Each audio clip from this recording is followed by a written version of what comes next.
Hearty welcome to English Easy English. Episode 6. Today's discussion has to, have to and had to. നമ്മുടെ കാര്യത്തിലേക്ക് കിടക്കുന്നതിന് മുമ്പ് ഒരു കാര്യം പറയാം. ഇതെല്ലാം കേട്ടതുകൊണ്ട് മാത്രമായില്ല. കുറഞ്ഞ ഒരു 5 സെന്റൻസെങ്കിലും ഉണ്ടാക്കി നിങ്ങളോട് തന്നെ പറയണം. എങ്കിൽ മാത്രമേ ഇതുകൊണ്ട് ഗുണമുണ്ടാവൂ. ഇംഗ്ലീഷ് സംസാരിക്കണമെങ്കിൽ സ്ഥിരമായി പ്രാക്ടീസ് വേണം. അതാണ് അതിൽ ഏറ്റവും പ്രധാനം. നിങ്ങൾ ഓരോരുത്തരും ആലോചിക്കുക. സ്ഥിരമായി നിങ്ങൾ ഇതിനു വേണ്ടി എന്ത് ചെയ്യുന്നു? കുറഞ്ഞ ഒരു 10 മിനിറ്റെങ്കിലും നിങ്ങൾ ഇതിനു വേണ്ടി ദിവസവും ചെലവഴിക്കണം. എങ്കിൽ മാത്രമേ നമുക്കിത് സംസാരിക്കുവാൻ പറ്റൂ. അത് മറക്കരുത്. വീണ്ടും വീണ്ടും ഓർമ്മിപ്പിക്കുകയാണ്. ഇനി നമുക്ക് ക്ലാസ്സിലേക്ക് കിടക്കാം. Has to and have to. ഒരു കാര്യം ചെയ്യേണ്ടതുണ്ട് എന്ന് കാണിക്കാനാണ് ഹാസ് ടു അല്ലെങ്കിൽ ഹാവ് ടു ഉപയോഗിക്കുന്നത്. ഇവിടെ കുറച്ച് നിർബന്ധമുണ്ട്. അതായത് അത് ചെയ്യേണ്ട ഒരു അത്യാവശ്യമുണ്ട് എന്നാണ് ഇത് സൂചിപ്പിക്കുന്നത്. I have to go to bank. എന്തിനാണ്? എനിക്ക് അത്യാവശ്യമായ ബാങ്കിൽ പോകേണ്ടതുണ്ട്. അവിടെ നിന്നും കുറച്ച് പൈസ എടുക്കണം. You have to pay attention on your luggage while travelling. യാത്ര ചെയ്യുമ്പോൾ നിങ്ങളുടെ ലഗേജിൽ ഒരു ശ്രദ്ധ വേണം. ഒരു നിർബന്ധമാണ്. I have to do my homework today. എനിക്ക് ഇന്ന് തന്നെ എന്റെ ഹോംവർക്ക് ചെയ്യണം. He has to do his homework today. You have to book a plane ticket in advance before travelling. പ്ലെയിനിൽ യാത്ര ചെയ്യുന്നതിന് മുമ്പ് ടിക്കറ്റ് ബുക്ക് ചെയ്യേണ്ടതുണ്ട്. ഇതെല്ലാം ബിഫോർ ദി ആക്ഷൻ ആണ്. അതായത് ആക്ഷൻ നടക്കുന്നതിന് മുമ്പാണ്. ഹാസ് ടുവും ഹാവ് ടുവും ആക്ഷൻ നടക്കുന്നതിന് മുമ്പ് ആണ് നമ്മൾ ഉപയോഗിക്കുന്നത്. ഇനി ഈ ഹാസ് ടു എപ്പോൾ ഉപയോഗിക്കാം, ഹാവ് ടു എപ്പോഴാണ് ഉപയോഗിക്കേണ്ടത് എന്നും കൂടെ നോക്കാം. ഹി, ഷീ, ഇറ്റ് ഇവ വരികയാണെങ്കിൽ ഹാസ് ടു.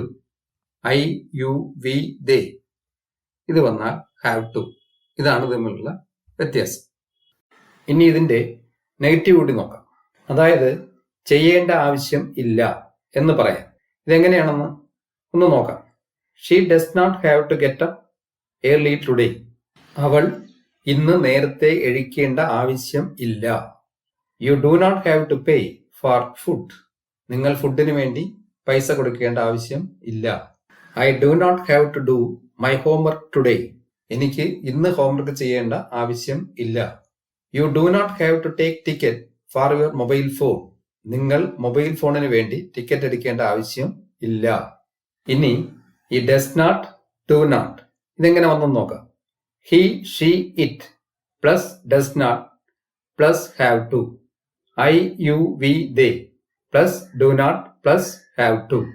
അതായത് ഡസ് നോട്ട് വന്നാലും ഡു നോട്ട് വന്നാലും അതിനുശേഷം ഹാവ് ടു ആയിരിക്കും ഉപയോഗിക്കുന്നത്. അതായത് വെർബിന്റെ base form.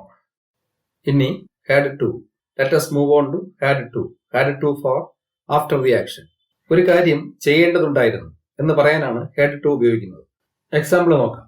I had to go to the bank. എനിക്ക് ബാങ്കിൽ പോകേണ്ടതുണ്ടായിരുന്നു. They had to go back before night. രാത്രി ആവുന്നതിന് മുമ്പ് അവർക്ക് തിരികെ പോകേണ്ടതുണ്ടായിരുന്നു. She had to get back home. അവൾക്ക് തിരിച്ച് വീട്ടിൽ പോകേണ്ടതായിരുന്നു. He had to get up early. അവൻ നേരത്തെ എഴുന്നേൽക്കേണ്ടതായിരുന്നു. ഇനി ഇതിന്റെ നെഗറ്റീവ് ചെയ്യേണ്ടതുണ്ടായിരുന്നില്ല. Subject plus did not plus have to plus. ഏത് സബ്ജക്ട് വന്നാലും ഡിഡ് നോട്ടും അത് കഴിഞ്ഞ് ഹാവ് ടുവും ഉപയോഗിക്കുക. He did not have to go there last week. കഴിഞ്ഞ ആഴ്ച അവൻ അവിടെ പോകേണ്ടിയിരുന്നില്ല. അപ്പൊ ചുരുക്കത്തിൽ എന്താണ്? Have to for before the action, have to for after the action. I am stopping. Don't forget to subscribe. Thank you for clicking a short break. Goodbye.